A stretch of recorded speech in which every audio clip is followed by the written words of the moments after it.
පාට පාට ඇඳුම් වලින් සැරසිලා මේ උඩ ලනුවල කම්බිවල එල්ලලා ඉන්න වෙසක් කූඩු වෙසක් මංගල්‍යයටම සැරසිලා ඇවිල්ලා. ඉතින් බලන්නකෝ යාළුවගේ හැඩ. ඒ හැඩ බලන්න ඔන්න ඉතින් අපේ පොඩු ටිකත් ආවා.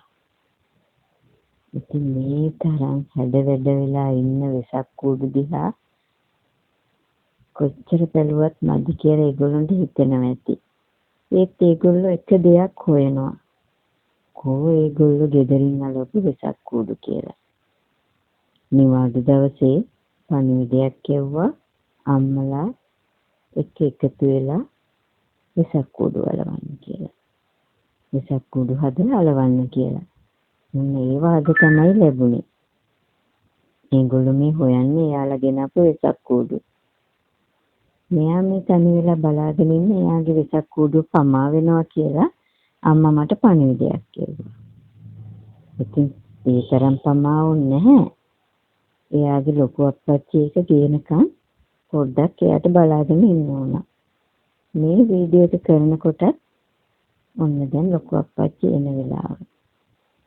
ඇවිල්ලා වෙසක් කූඩු එල්ලුවා.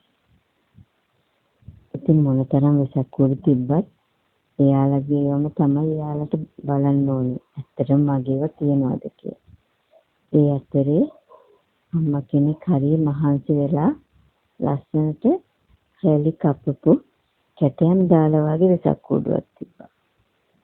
අපි ඒව කොහෙන්ද ඒවා කරේ කියලා. ඊට පස්සේ YouTube එකේ වීඩියෝ එකක් බලාගෙන මේ ලස්සන කැටයම් කැපුවා කිව්වා. බලන්නකො ලස්සන එකේ. ආයෙ දවසක හම්බෙමු.